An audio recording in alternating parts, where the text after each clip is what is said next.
د هسپانیې په کنري ټاپو کې 4,000 کسان د خپلو مینو پرېښودو ته اړ شوي. بلخوا د ایټالیا په 6 ښارونو کې د خطر خبرتیا وي. یونان کې بیا سرتیرو ته ان د درېدو قوت نه ده پاتې. ترکیه کې هم د ګرمۍ سختې څپې خلک ورخطا کړي.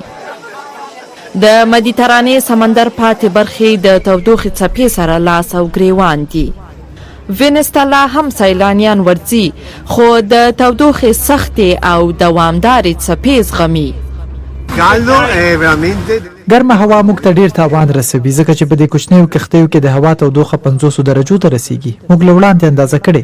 په حقیقت کې زه یو له کمو کسانو یم چې له یو ډول پوخ کار اخلم دې لپاره چې له کښتۍ پورته شوې تودوخه حس نه کړم. هغه ګرمه هوا چې له اوبو ستاسو په بدن لګیږي ان سوځولی مو شي. د هوا د څپو بهیرونه تودوخه له شمالي افریقا او اروپا ته لیږدوي چې له کبله یې ان په شمالي امریکا کې د هوا د تودوخې درجه د نږدې ریکارډ کچې ته رسیدلې.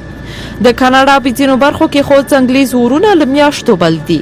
یوازې په تیرو 6 میاشتو کې د ځنګلونو څه باندې 10 میلیونه هکتاره سیمه په بشپړه بڼه سوځېدلې او له منځه تللې. ګاونډ امریکا کې بیا د نفوس څه باندې 3 برخه په سخته ګرمۍ کې ژوند کوي. نو دغه څپو یوازې ځمکه نه د انسانانو ټول ژوند یې اغېزمن کړی. د فلوریدا شاوخوا سمندر کې د اوبو تودوخه له ټاکلې درجې پورته شوې ان 10 درجې سانتیګراد ته رسیدلې. اوس د ځمکې 40% د سمندري تودوخې څپو سره مخامخ ده او دا بیا سمندري ژوو ته ډیره خطرناکه ده. د انسانانو په لاس رامنځته شوی اقلیمي بدلون په پراخه کچه د دغو پیښو تر شا لامل منل شوی چې ورځ تر بلې ډیریږي.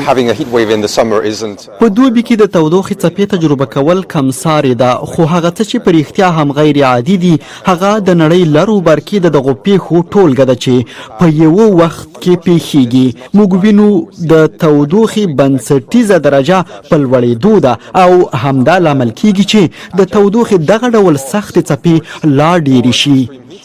په راتلونکو ورځو کې به په ساردینیا ټاپو کې د هوا د تودوخې درجه 40 سانتیګراد ته ورسیږي چې دا به بیا په اروپا کې د ثبت شوې تودوخې درجې نه هم لوړ وي. تیر کال په سیسلی کې دا ریکارډ ټینګ شوی و. په کومه بڼه چې دا هر څه پیښیږي یو ریکارډ دی چې ښایي تر اوږده مهاله ټینګ پاتې نشي او بیا مات شي.